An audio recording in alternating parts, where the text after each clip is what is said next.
Hello everyone. तो आपका जो है इंजीनियरिंग मैथमेटिक्स 3 का जो आपका मॉडल पेपर का हम क्वेश्चन डिस्कस कर रहे थे, तो उसमें आपका वन डायमेंशनल हीट इक्वेशन से रिलेटेड सिर्फ आपका एक क्वेश्चन बाकी रह गया था।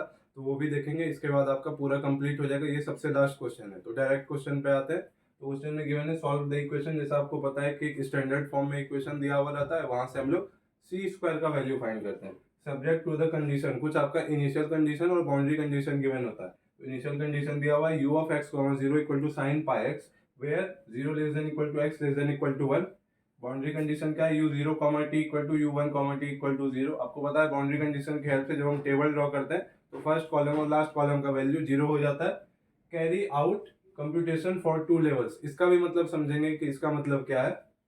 टेकिंग h इक्वल टू 1/3 और k इक्वल टू 1/36। अब देखिए शायद h इक्वल टू 1/34 गलती से दे दिया है मॉडल पेपर में, 1/3 ही होगा वहां पे, और k इक्वल टू 1/36। तो देखिए यहाँ पे आपका क्या है, स्टेप साइज दोनों का गिवन है। पहले क्या होता था, सिर्फ आपका h गिवन होता था और हम k फाइंड करते थे। तो देखेंगे कि ऐसा क्वेश्चन को हम कैसे सॉल्व करते हैं। यहाँ पे जो स्मैट का एक्सप्लिसिट फॉर्मूला होता है वो अल्फा के फॉर्म में, वो भी हम जानेंगे वो क्या होता है। पहले हम स्टेप बाय स्टेप चलते हैं, जैसे हम पहले करते थे कंपेरिजन। ut इक्वल टू क्या दिया हुआ है, इसको हम ut ही लिखते हैं, आपको पता है, और इसको हम uxx लिखते हैं। तो स्टैंडर्ड फॉर्म क्या होता था, ut equal to C square into uxx। तो आप कंपेयर कीजिए, यहाँ पे 1 मल्टीप्लाई है इसके साथ, तो सी स्क्वायर इक्वल टू क्या हो जाएगा, 1 आ जाएगा। इसके बाद हम क्या करते थे, स्टेप साइज आपका h इक्वल टू 1/3 गिवन होता था। और देखिए फिर जब आप टेबल ड्रॉ कीजिएगा तो x आपका दिया हुआ है 0 से 1 के बीच में। अब 0 से 1 के बीच में ही आपको डिवीजन करना है, तो h इक्वल टू क्या दिया हुआ है, 1/3। यानी x नॉट, आपको पता है x नॉट जो आएगा वो तो ये हम समझाने के लिए कर रहे हैं, इसको ऐसे सॉल्व करके दिखाना नहीं है। तो x नॉट आपका क्या आ जाएगा, 0, क्योंकि x आपका 0 से स्टार्ट हो रहा है। x1 आपका क्या हो जाएगा, x नॉट प्लस h। तो x नॉट कितना है, 0, प्लस h आपका कितना है, 1/3। तो ये कितना आ जाएगा, 1/3। x2 कितना हो जाएगा आपका, या तो आप x नॉट प्लस 2h कर दीजिए, या फिर आप x1 में h का वैल्यू ऐड कीजिए। तो x1 कितना आया है, 1/3, प्लस h कितना है आपका 1/3, तो ये हो गया 2/3। और x3 आपका क्या हो जाएगा, x2 में आप h का वैल्यू ऐड कर दीजिए, तो 2/3 प्लस 1/3 इक्वल टू ये क्या आ जाएगा, 3/3 इक्वल टू 1। अब देखिए आपको दिया हुआ था कि x आपका 0 से 1 तक है, तो इसके बाद आपको जाके रुक जाना है, यानी x0 x1 x2 x3 इतना कॉलम आपको बनाना होगा बेसिक इंफॉर्मेशन टेबल में। तो ये बस समझाने के लिए कि अब देखिए, अब हम क्या करते थे कि हम k का वैल्यू फाइंड करते थे इसके बाद। तो k इक्वल टू आपका क्या होता है, h square by 2c square. h square आपका क्या हो जाएगा, 1/3 का होल स्क्वायर, यानी 1/9 बाई 2 इंटू सी स्क्वायर आपको कितना आया है, 1। तो ये कितना आ जाएगा, 1/9 इंटू 2, ये मल्टीप्लाई हो जाएगा 1/18। कंपेयर कीजिए, ये दोनों वैल्यू इक्वल है, नहीं है। तो देखिए ये दोनों वैल्यू इक्वल नहीं है, तो अब आप क्या करेंगे, अब आपका जो अल्फा के फॉर्म में एक्सप्लिसिट फॉर्मूला होता था, हालांकि जो हम वो 1/2 वाला जो फॉर्मूला बताए थे, 1/2 ui minus 1 comma J plus ui plus 1 comma जे, वो आपका जो ये अभी जो एक्सप्लिसिट फॉर्मूला लिखेंगे उसी के थ्रू वो डिवाइड होता है एक स्पेशल केस में। कब, जब आपका k equal to h square by 2c square हो जाता है, तब आपका वो वाला फॉर्मूला डिराइव होके आता है। तो यहाँ पे देखेंगे कि वो कौन सा फॉर्मूला है। तो यहाँ तक हो गया, इसके बाद हम क्या करते हैं, बेसिक इंफॉर्मेशन टेबल ड्रॉ करते हैं। तो इसको हम इरेज करने जा रहे हैं फिलहाल। अब आप सारा वैल्यू ध्यान से देख लीजिए, क्योंकि इसका हम जो इस्तेमाल करेंगे इंफॉर्मेशन टेबल में।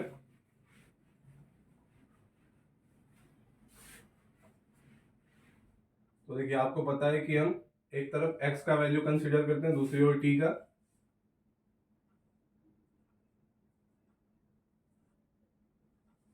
तो x नॉट आपका कितना आया था, x नॉट अभी जस्ट हम कैलकुलेट किए, x नॉट आया था 0। x1 था आपका 1/3, x2 आया था आपका 2/3 और x3 था आपका 3/3 यानी 1। तो ये तो हो गया आपका, कॉलम ड्रॉ करना होता है। उसके बाद देखिए टी नॉट आपका कितना होगा, आपका टी नॉट आपका 0 से ही स्टार्ट हो रहा था, आप वो कंडीशन दिखेगा आपको पता चल जाएगा। उसके बाद देखिए फिर T1 आपका कितना आएगा, k आपका गिवन था 1/36। तो T1 कितना हो जाएगा, टी नॉट प्लस k, क्योंकि इसका स्टेप साइज k होता है। तो टी नॉट है आपका 0, तो 0 प्लस 1/36। T2 कितना आ जाएगा, T1 प्लस k, T1 आया है 1/36 प्लस k। तो ये हो गया 2/36। तो आपका T1 आ गया 1/36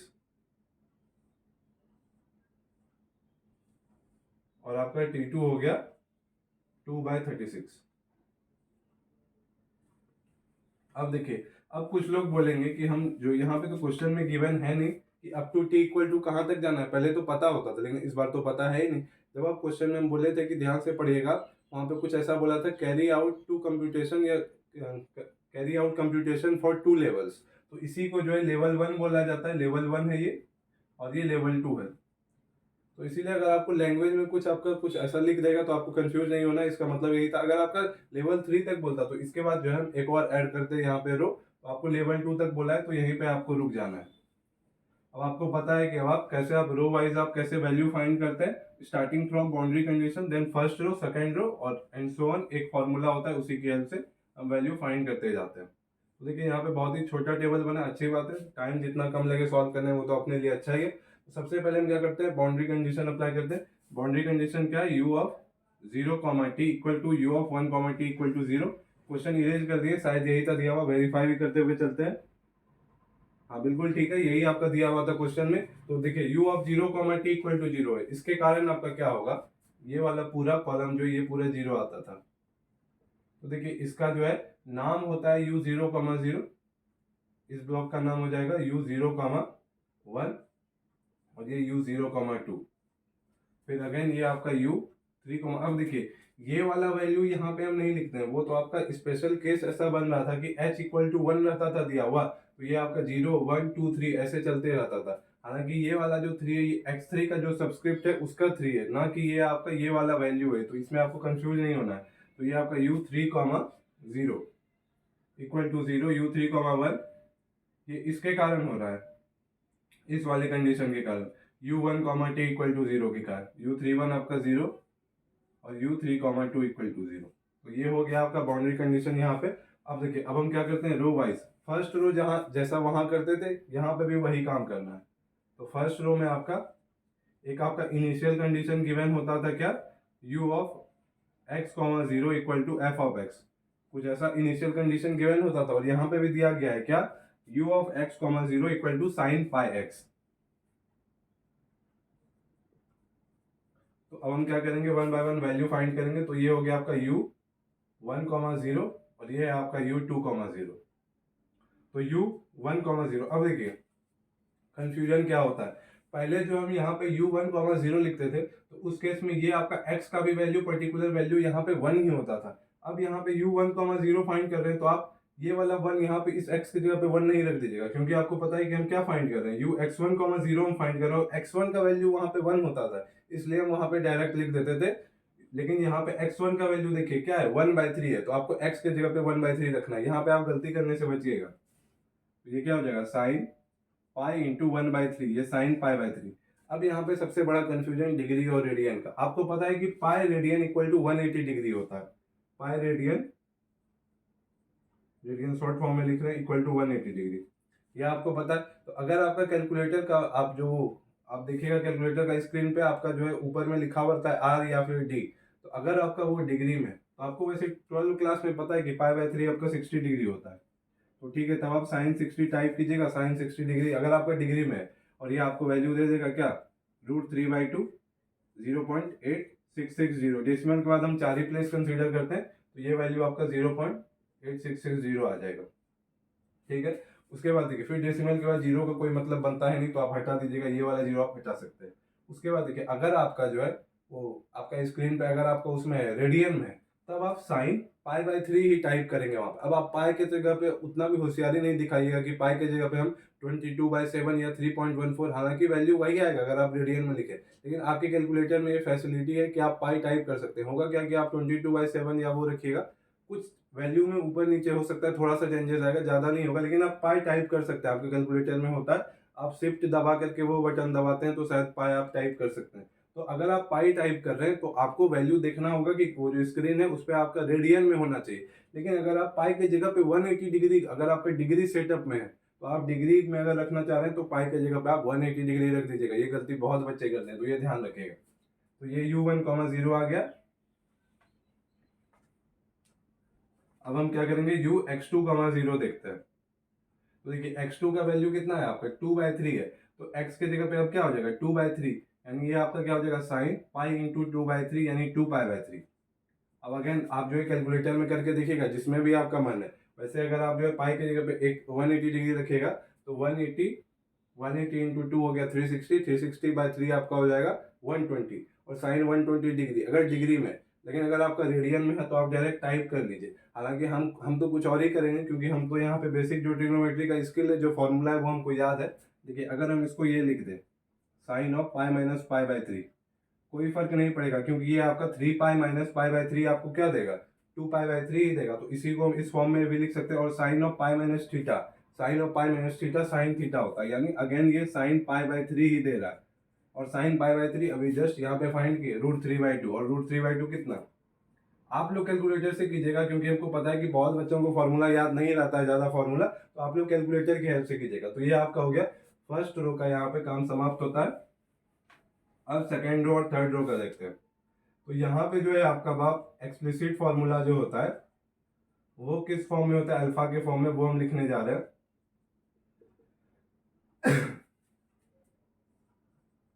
तो देखिए फॉर्मूला बिल्कुल पहले जैसा ही है। पहले देखिए अब आप क्या करते थे, i कॉमा j प्लस 1 रहता था, तो i में एक बार आप सब्ट्रैक्ट करते थे और एक बार ऐड करते थे, और j आपका j रहने देते थे, j प्लस 1 यहाँ रहता था और यहाँ पे j आ जाता था। तो देखिए अब खाली सामने एक बार अल्फा, एक और टर्म ऐड करना है 1 minus 2 alpha into U I comma J plus alpha into U I plus 1 comma J. याद रखने का तरीका, एक बार i में सब्ट्रैक्ट कीजिए, एक बार i में ऐड कर दीजिए और एक बार एज इट इज रहने दीजिए। और ये मतलब आप 2-3 क्वेश्चन प्रैक्टिस कीजिएगा तो याद हो जाएगा, ऐसा कोई घबराना नहीं है। Where alpha equal to k²/2c², ये आपका अल्फा का वैल्यू होता है। तो पहले हम क्या करेंगे, अल्फा का वैल्यू निकालेंगे, तभी तो आपका यहाँ से फॉर्मूला बनेगा। उसके बाद फिर जो है आपका यहाँ पे वैल्यू रखिएगा, और ये सारा वैल्यू आपका पिछले रो से मिल जाता है, आपको पता है। अब आप अल्फा का वैल्यू फाइंड कीजिए, के आपका जो है आई थिंक, हाँ ये फॉर्मूला आई थिंक हम गलत लिख दिए थे। ये फॉर्मूला अल्फा इक्वल टू ये नहीं होता है आपका, sorry, alpha equal to I think ये आपका होता है यहाँ पे kc²/h²। ठीक कर लीजिएगा, आपका अल्फा का फॉर्मूला आपका होता है kc²/h²। तो अब देखिए k का वैल्यू आपके क्वेश्चन में गिवन है कितना है 1/36। तो 1/36 इंटू 1, c² हम फाइंड किए थे 1 आया था, और h² 1/9 हो जाएगा, तो ये हो गया 1/9। अब देखिए अब आप इसको सिंप्लीफाई कीजिएगा तो आपको 9 से 4 टाइम्स आपका 36 कैंसिल हो जाएगा, और ये आपका 1/4 आ रहा होगा, यानी अल्फा का वैल्यू कितना आ गया 1/4। अल्फा इक्वल टू आप क्या कीजिए 1/4 इसमें रखिए। तो ये देखिए 1/4 you I minus 1 comma J plus ये 1 माइनस 2 अल्फा, तो 1 माइनस 2 इंटू और अल्फा की जगह पे 1/4। तो ये देखिए ये 2 टाइम्स आपका कैंसिल हो जाएगा, तो ये 1 माइनस 1/2 बचा, और 1 माइनस 1/2 कितना होता है 1/2, यानी ये कितना आ जाएगा 1/2 U I comma J plus alpha कितना आया 1/4 into U I plus 1 comma J. आप चाहें तो आप इसको फर्दर सिंप्लीफाई कर सकते हैं, आप 1/4 कॉमन ले लीजिए। तो 1/4 अगर आप कॉमन लीजिएगा तो यहाँ से तो 1/4 आपका हटेगा, और इसको भी अगर आपको 1/4 बनाना है तो देखिए हम ऊपर भी 2 लिख देते हैं और नीचे 2 इंटू 2 कर देते हैं, तो 4 ही हो जाएगा, कोई दिक्कत नहीं है। आपका 2/4 भी आपका 1/2 ही होता है, और 1/4 आप कॉमन ले चुके हैं, तो आपका 1/4 यहाँ से हटेगा और 2 सिर्फ बचेगा यहाँ पे। तो ये आपका ऐसा आ गया। अब आपका फॉर्मूला बन के तैयार हो चुका है। तो यही होता था एक्सप्लिसिट फॉर्मूला। इसी में देखिए स्पेशल केस क्या हो जाता था, अल्फा इक्वल टू अभी हम लिखे थे, अल्फा इक्वल टू एक फॉर्मूला लिखे थे, वो फॉर्मूला आपका क्या था kc²/h²। तो देखिए जब आप k का वैल्यू किसके इक्वल हो जाता था h²/2c² के इक्वल, तो अगर आप k इक्वल टू h²/2c² रख दीजिएगा, तो h²/2c² रखिएगा तो h² भी कैंसिल हो जाएगा, c² भी, सिर्फ आपका 1/2 बचेगा जब आप k इक्वल टू h²/2c² से वैल्यू फाइंड करते थे। और अगर आपका अल्फा 1/2 हो जाएगा तो ध्यान दीजिए ये वाला जो पार्ट है आपका अल्फा, ये वाला 1 माइनस 2 अल्फा ये 0 हो जाएगा। कैसे, ये देखिए 1 माइनस 2 इंटू 1/2, ये 2 कैंसिल, 1 माइनस 1 0, तो ये वाला पोर्शन 0, यहाँ पे 1/2, यहाँ पे 1/2, 1/2 आप कॉमन ले लीजिए, और आपका जो अगेन आपका जो पिछले 2 क्वेश्चन में जो फॉर्मूला था वो आपका बन के आ जाएगा। तो यही वो उसका स्पेशल केस होता था जब आपका क्वेश्चन में h गिवन होता था और हम k का वैल्यू फाइंड करते थे h²/2c² वाले फॉर्मूला से। लेकिन और अब आप ये भी कर सकते हैं, या फिर अगर अल्फा का वैल्यू 1/2 आ रहा हो तो आपका फॉर्मूला उस फॉर्म में आ जाएगा। लेकिन जब भी आपका क्वेश्चन में h और k दोनों गिवन हो तब आपको एक्सप्लिसिट फॉर्मूला अप्लाई करना है। कुछ भी कंफ्यूजन होने वाला बात नहीं है, h और k दोनों दिया हुआ है, ये फॉर्मूला सेकेंड रो ऑनवर्ड्स के लिए आपको अप्लाई करना है। तो फॉर्मूला हमारा बन के तैयार हो गया है, 1 बाय 1 वैल्यू फाइंड करते हुए चलते हैं। तो इस ब्लॉक का नाम हो जाएगा, ये हो जाएगा आपका u1,1, ये है आपका u2,1। तो u11 आपका कितना आ जाएगा, u11 i के जगह पे 1 है, j+1 के जगह पे 1 है, तो j इक्वल टू क्या हो जाएगा, 0 हो जाएगा। तो ये 1/4, i में 1 सब्ट्रैक्ट कीजिए तो 0, और ये j आपका 0 है, j+1 के जगह 1 है यानी j 0 है। अब i एज इट इज रहने दीजिए, तो 2 इंटू यू 1,0 प्लस i में 1 ऐड कीजिए, तो 1 में 1 ऐड किए तो 2 हो गया, तो u2, और j तो 0 है। अब आप देखिए, अब वैल्यू सारा आपका जो है दिया हुआ है किसमें, टेबल में आपको मिल चुका है। फिलहाल हम ये वाला लाइन इरेज कर दे रहे हैं, फिलहाल अब इसका कोई काम नहीं है क्योंकि अब तो आपका फॉर्मूला बन के आ ही चुका है। तो यहाँ से आपका u11 कितना हो जाएगा, 1/4, u0,0 0 है, plus 2 into u1,0 0.866, plus u2,0 u2,0 भी 0.866 है। तो ये आपका क्या हो जाएगा, 3 इंटू 0.866/4। अब आप इसको कैलकुलेटर की हेल्प से कैलकुलेट कीजिएगा, तो जो वैल्यू आया था वो हम डायरेक्ट लिखने जा रहे हैं, हम कैलकुलेट करके रखे हैं। अगर गलती होगा तो आप लोग कमेंट में टाइम स्टैम्प के साथ मेंशन करके बताइएगा। तो ये आपका आया है 0.6495, तो ये वैल्यू आपका आ रहा है यही वाला 0.6495। अब हम u21 कैलकुलेट करके देखते हैं। तो ये u11 था, तो देखिए u21 इक्वल टू क्या हो जाएगा, अगेन आपका i के जगह पे 2 है और j+1 के जगह पे 1 है, यानी j अगेन आपका 0 ही है। तो ये 1/4, i में 1 सब्ट्रैक्ट किए तो आपका 2 में 1 गया तो 1, और j तो 0 है, plus 2 into as it is रहने दी i का वैल्यू तो 2 है, तो 2, j तो 0 है, प्लस फिर i में 1 ऐड किए तो 2 + 1 आपका 3 हो जाएगा, u3,0। वैल्यू आपके पास है 1,0 क्या है 0.866, प्लस 2 इंटू u2,0 0.866, प्लस 3,0 है यहाँ पर कितना 0। तो देखिए पिछले वाला ही जैसा कैलकुलेशन आपको दिख रहा होगा, पिछले वाले केस में भी आपका 3 इंटू 0.866 और सामने 1/4 बचा था, यहाँ पे भी वही बचेगा। देखिए कैसे, ये वैल्यू आपका 0.866 प्लस 2 इंटू 0.866, तो ये आपका क्या हो जाएगा 3 इंटू 0.866 प्लस, और ये आपका 0 है, वहां पे भी 0 था, यहाँ पे भी तो सेम कैलकुलेशन आ रहा है, एक ही जैसा, तो वैल्यू भी तो एक ही जैसा मिलेगा, यानी यहाँ पे जो वैल्यू आया वही आपका मिलेगा 0.6495। तो ये हो गया आपका सेकेंड रो के लिए। अब हम थर्ड रो के लिए देखते हैं।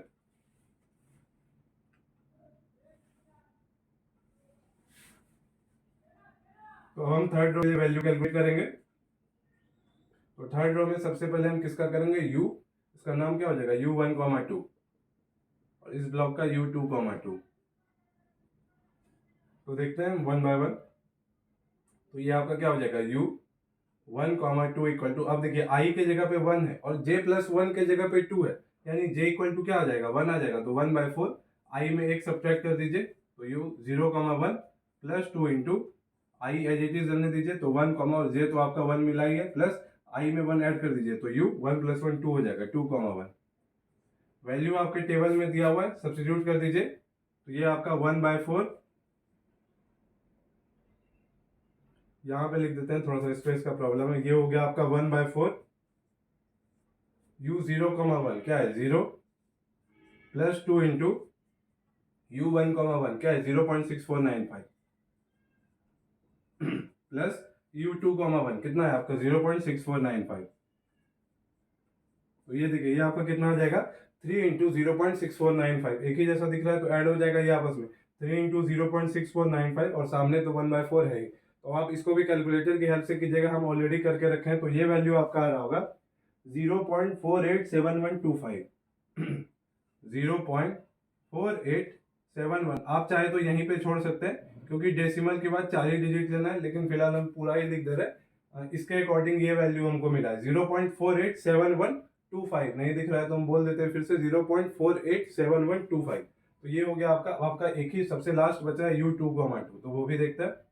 अब देखिए i के जगह पे आपका क्या है, 2 है, तो 1/4 i में एक सब्ट्रैक्ट कीजिए, 2 में 1 सब्ट्रैक्ट कीजिए, लेकिन j के जगह पे फिर से आपका 1 ही रहेगा, क्योंकि j + 1 के जगह पे 2 है, तो j इक्वल टू क्या हो जाएगा, 2 - 1, यानी j 1 ही आएगा, तो ये तो 1 रहेगा ही। लेकिन ये सब आपका चेंज हो रहा होगा, तो बस हम उसी में इरेज करके चेंज कर रहे हैं। देखिए i में 1 सब्ट्रैक्ट किए तो क्या हो गया, 2 - 1 1। अब i को एज इट इज रहने दिए, तो 2, i में 1 ऐड किए तो 3। देखिए हम ऐसे ही फॉर्मूला याद किए, आप लोग का अलग अलग ट्रिक हो सकता है, या फिर आप डायरेक्ट आप याद भी कर सकते हैं। तो आप वैल्यू यहाँ पे रखिए। अब तो फॉर्मूला इरेज कर ही सकते हैं, क्योंकि अब तो ये लास्ट ही वैल्यू है, इसके बाद जरूरत पड़ेगा नहीं। तो 1/4 u1, 1 0.6495 plus 2 into u2, 1 0.6495 plus u3, 1 0।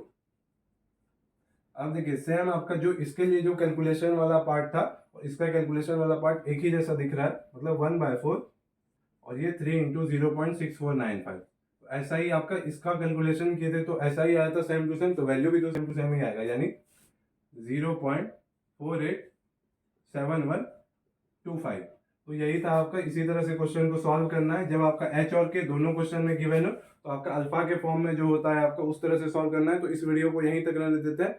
अच्छे से आप एग्जाम दीजिए, पूरा आपका क्वेश्चन और सारा टॉपिक कवर हो चुका है। अच्छे से एग्जाम दीजिए, कुछ घबराना नहीं, कुछ ऐसा डिफिकल्ट नाम का कोई चीज नहीं होता। आप आराम से आप इजीली अच्छा मार्क्स स्कोर कर सकते हैं। Thank you.